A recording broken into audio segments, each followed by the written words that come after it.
السلام علیکم ملګرو، زه تاسو د انګلیش یو قصه په پښتو کې ترجمه کول غواړم. نو راځئ چې دا قصه شروع کړو. Change yourself and not the world. ټوله دنیا مه بدلوه خو خپل ځان بدل کا.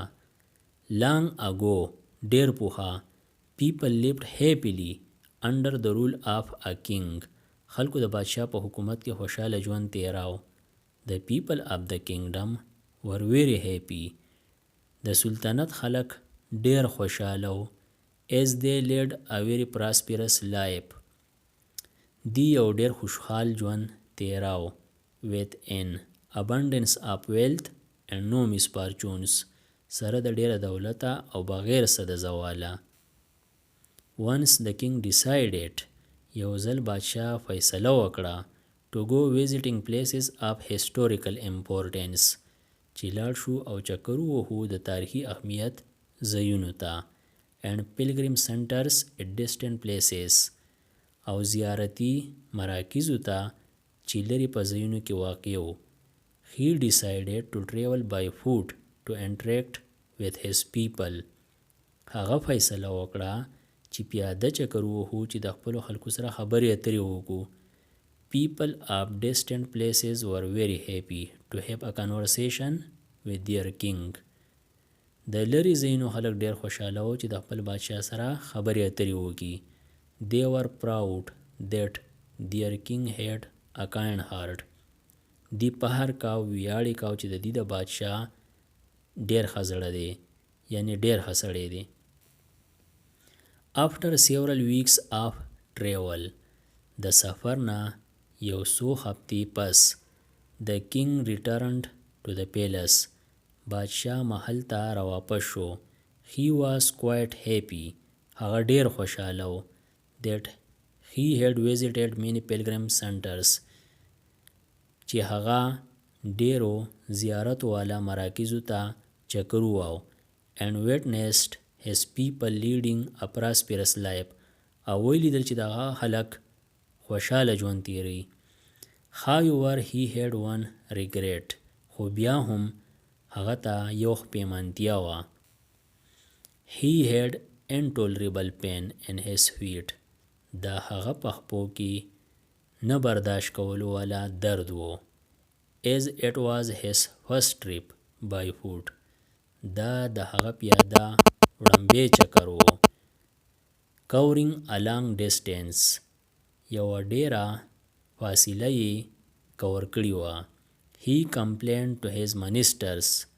هغه خپلو وزیرانو ته شکایت وکړو that the roads weren't comfortable. چې سړک آرامده نه و. and that they were very stony. او دا ډیر کاڼیز و, یعنی ډیر کاڼي و پکې. he could not tolerate the pain. هغه درد برداشت نکو. he said that he was very much worried. هغه وی چې زه ډیر فکرمن یم about the people who had to walk along those roads. د هغې خلکو متعلق چې هغې به دې روډ باندې تلي راغلي دي. as it would be painful for them too. چې دا به د هغې دپاره هم ډیر دردناک و. considering all this. په دې هر څه هغه ور فکر وکړو. he ordered his servants. هغه خپلو غلامانو ته حکم وکړو to cover the roads in the whole country. چې به دې ټول ملک کې دا روډ پټ کړي with leather. په څرمنه باندې یا په چمړې باندې. so that the people of his kingdom can walk comfortably. د دې دپاره چې د هغه د ملک خلک په آرام باندې به دې باندې تګ راتګ کوي. the king's minister were stunned to hear his order. د بادشاه وزیران حیرانو چې کله دا حکم واوریدو. as it would mean that thousands of cows would have to be slaughtered. د دې مطلب دا و چې په زرګاو غواګانې به حلالولې کیږي in order to get sufficient quantity of leather. د دې لپاره چې کافي مقدار سرمن به حاصلولې کیږي. and it would cost a huge amount of money also. او په دې باندې به ډېرې زیاتې پیسې هم راځي. Finally, a wise man from the ministry came to the king. آخر کار یو هوښیار سړی د کابینې نه بادشاه طرف ته راغی and said او وی that he had another idea چې د هغه سره یو بل تجویز دی. The king asked بادشاه تپوس وکړو what the alternative was چې بله څه لار ده.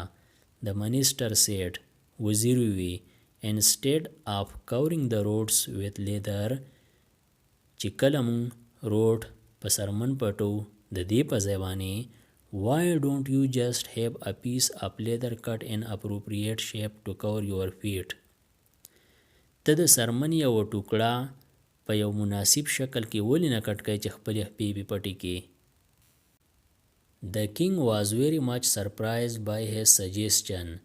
بادشاه د هغه په تجویز باندې ډیر حیران شو and applauded the wisdom of the minister او د وزیر په عقلمندۍ باندې لاسونه وپړقول.